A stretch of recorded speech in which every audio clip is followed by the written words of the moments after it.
What color is this dress? We all know what we see. We all know. We're not gonna act stupid. We're not gonna act like somebody's tricking us. At first glance, what is this dress?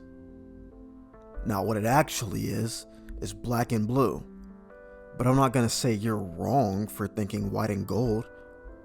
That's your truth. Truth. What is truth? Merriam-Webster said it's judgment, proposition, or idea that is true or accepted as true. There are other definitions that just say fact, but this isn't a world of fact. This is a world of opinion. It is the word of truth. This truth, my truth, your truth. But it seems like everyone's truth is starting to become the same now. Games aren't the same anymore. Take me back to 2016. Abortion good, Biden bad. Laugh at racism and death and misogyny because who cares? I just read a little book called The Art of Thinking Clearly. And what I got from this book so far is social proof is running the world today. Social proof is seeing everyone look up at the sky and you doing it too. It's seeing everyone like my video and then you doing it as well. The more people display a behavior, the more we believe that behavior is right. Why did you get those dunks? You don't even like orange. Back when we were cavemen, this herd instinct was important because it ensured survival. If you see a harmless kitten but everyone is running from it, of course you're gonna fucking run too. This helps survival, but we're not fighting to survive anymore. We're in the age of individualism and I'm seeing more herds than ever. We don't need to keep up social proof anymore, especially when the world's so damn nihilistic that we can't even answer as to why something is morally right or not. Who's to say being gay is wrong? The Bible? God is dead, nigga. We can't even agree to which colors are good or which words are slurs. But the truth is, at the end of the day, believing in anything is sort of absurd. Believing in God, you got no proof, but believing in no God, you got no proof either. And who's to say he's wrong? Is it Hitler's fault for inspiring a generation of dumbasses to believe in mass genocide? Is it America's fault for not jumping in sooner? Who's to say? We make all these rules and morals based off of what? And we follow them why? Remember the why game? I would ask you what you're doing and you will say playing COD, and I just keep questioning why until you have an existential crisis. That's how I became a nihilist. It was peak COVID. I had a janitor job and I had just graduated high school. I didn't get into any of the schools I applied for and I just gave up trying to get in because my mind was focused on the PS5 versus Xbox Series X war. One day I decided to play the why game. I said, "What are you doing?" "Nothing." "Why?" I then came to the conclusion that none of this even mattered. Not a cynic, I wasn't mad at the world. I just didn't care about my life anymore. By next week, when I would take my mom's car to go to work, I didn't go to work. I was making iMovie videos in a Dollar Tree parking lot. On off days, I would just smoke and waste the day with Fortnite and Riley Reid. Eventually, I got over it. But I don't think that would have ever happened if I had seen more inspirational shit that year. But instead, COVID, Trump, and George Floyd was shoved down my throat. Even if I give you a solution, which is existentialism, you won't take it.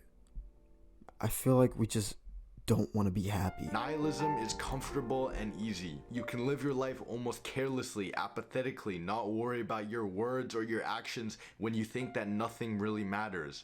We get to sit there in our own nihilism because it's easy, drink the same beer, buy the same Big Mac with the extra mayo, cry. You know how many times I talk to people asking them what they want to do with their life and then telling them they can do anything they want to do, and first retort, I swear it's automatic, the first reply is, "Well, it's not that easy."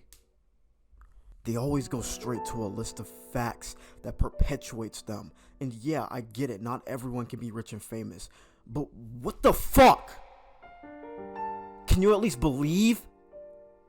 It's like these niggas don't even want to try because we're too smart and we know how hard it is to do shit. Do you think Michael Jordan had that statistic saying only 0.3 of basketball players make it to the NBA in his head while he was trying to make it? I don't think so. It's safer to assume that Michael Jordan knew his essence from a young age and just fucking blindly followed it.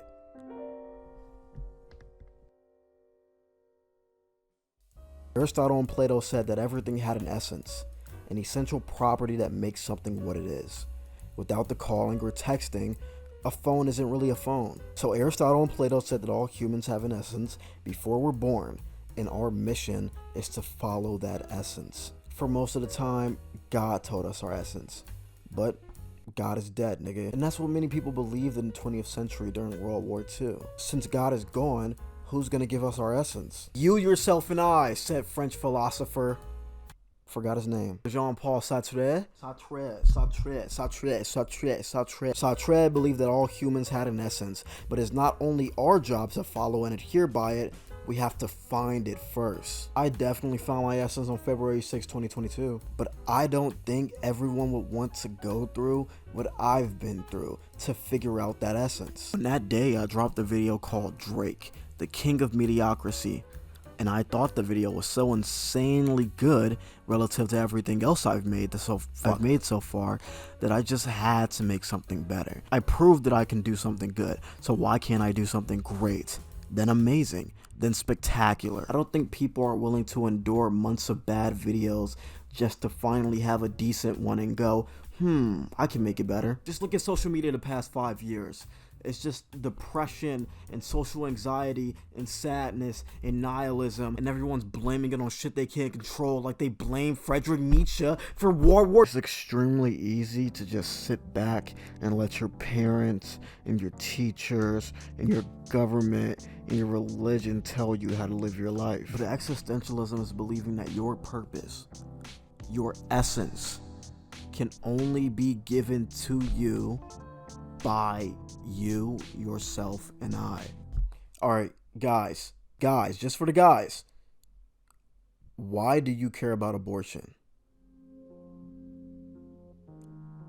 Okay. Why? Why? Okay, yeah, we get it. I'm not gonna keep playing it, but you keep asking yourself that and then come to a conclusion yourself. The more you play that game, the more you realize it's meaningless, and it's gonna lead you to a dark road called nihilism. But you have to get through to reach the fucking field of existentialism. Why does gas prices and abortion have to make you depressed? We don't have to pay attention to that shit, especially when all the news only reports bad things. I haven't seen a heartwarming thing online in like forever, bro. Kid Cudi just got booed off the fucking stage. They threw shit at him. But I'm not fucking pissed. I'm not sad. I'm not depressed. I'm not saying, oh, poor Kid Cudi. Oh man, that makes me hurt. Like, no, it's just like, damn, that's tough. That's tough. Nigga, go outside and see the world and live your life and find your essence. It's not your fault that your state banned abortions, but it's your fault that you're sad about it. Sisyphus has to push a rock up a mountain just for it to fall back down over and over again for eternity. Why can't we imagine him as happy?